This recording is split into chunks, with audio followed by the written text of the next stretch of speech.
From Moscow. Matthew, you know, the Russian economy has taken a bit of a bruising as of late. The ruble has lost almost 30% of its value since the start of the year.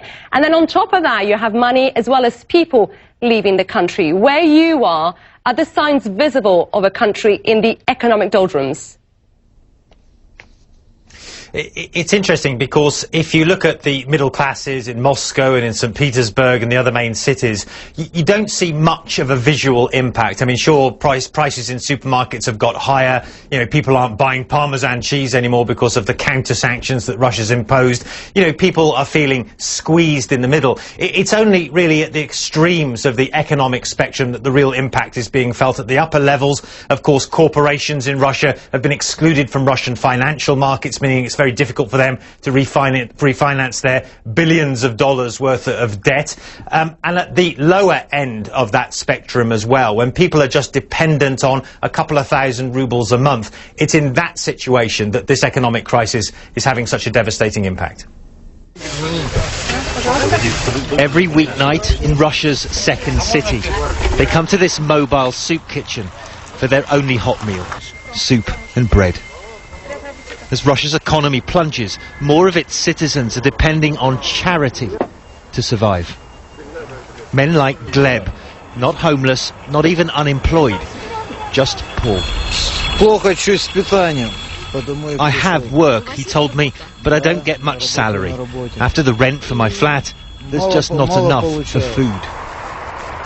With rising prices in Russia, that shortage of cash is pushing whole families into poverty. Elena, who's 56, says she spends all of her pension supporting her close relatives.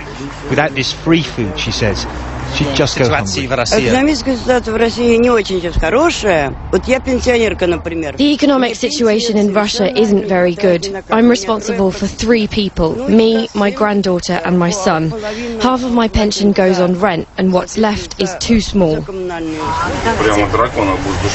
У нас есть горячий суп, да? Горячий суп. Да. Пожалуйста. Пожалуйста.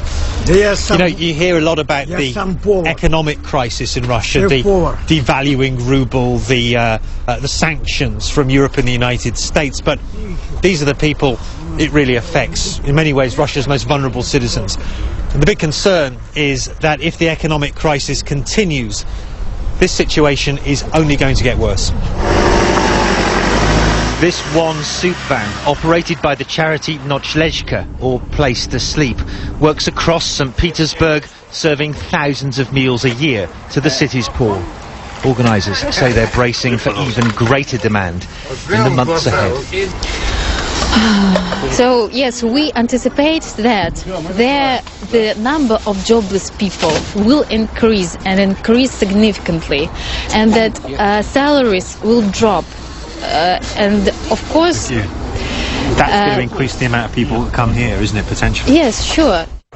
For many middle-class Russians, the impact of the economic downturn has so far been limited. But for those teetering on Russia's poverty line, it's already a disaster.